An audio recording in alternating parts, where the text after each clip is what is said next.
Dopo il successo dello scorso anno, successo anche inaspettato parzialmente perché abbiamo lanciato l'idea quasi come una provocazione, recuperiamo una vecchia tradizione della spiaggia per tentare di rilanciare il momento ferragostano che spesso e volentieri nella nostra località non trovava un'organizzazione così importante. L'abbiamo lanciata col discorso delle biglie, abbiamo avuto un ottimo risultato in termini di promozione perché siamo finiti sulle reti nazionali con questo tipo di evento e anche in termini di partecipazione.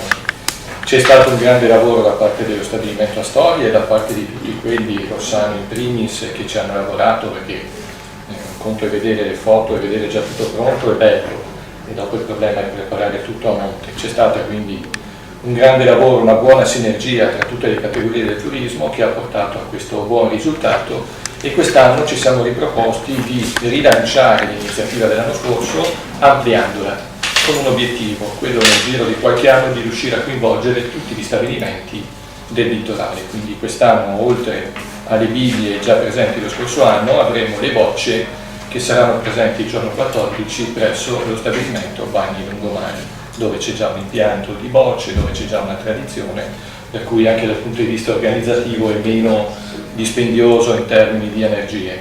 L'obiettivo è quello del prossimo anno di inserire un'altra attività da spiaggia in modo da moltiplicare gli eventi nel giro dei 2 giorni, 14 e 15 di agosto, riuscire a coprire tutto il litorale con degli eventi che diano visibilità al nostro litorale. Le iniziative di quest'anno sono state tantissime, in particolare questa è veramente interessante perché c'è da una parte insomma, le vigne dei piccoli e dall'altra le bocce dei grandi, però al tempo stesso mette anche in moto la fantasia e anche la manualità nel costruire prima la grande pista che mi ricordo l'altro era una cosa maestosa. Non sottovaluterei questo percorso che è iniziato l'anno scorso con la gara delle biglie, che quest'anno si arricchisce delle bocce, che il prossimo anno, come è scritto, ed è una promessa, vi garantisco che se Rossano l'ha scritto è una promessa, anche con l'assessore Girotto che ha dimostrato, credo anche con la Silvia e quindi l'amministrazione, un grande entusiasmo per queste cose semplici di grande effetto. Si arricchirà di nuovi sport che si fanno sulla sabbia e credo che il nostro slogan potrebbe essere: vi garantiamo che non c'è del Piero e avremo comunque successo. Bella questa. Ma mai dire mai.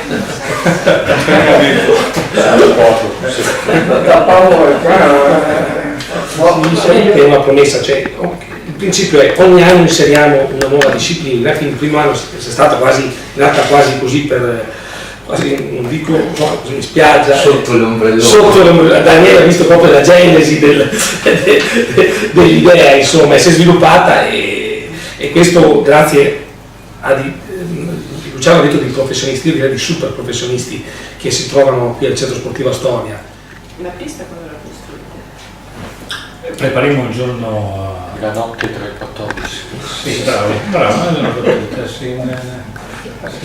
sì, il martedì la imbastimo, il mercoledì la finimo e quindi dobbiamo fare la guardia, dobbiamo fare controllare che dobbiamo qualche di imbriacato non si mette a fare monage e per averla la mattina pronta, un piatto di spiaggia illuminato deve animare la spiaggia e quindi è quasi un sacrificio necessario questo lavoro. Come dei militari, forse è un riconoscimento che credo che posso attribuire questi giochi da spiaggia da aver proprio cominciato a centro storia e vedo i passi avanti anche da Roberto, perché le parole che ha detto prima la ripeteva ai tempi che c'ero qua, che mi ricordo chi ne qualche, specialmente quelli fondatori della storia, ma se c'è Pesquei.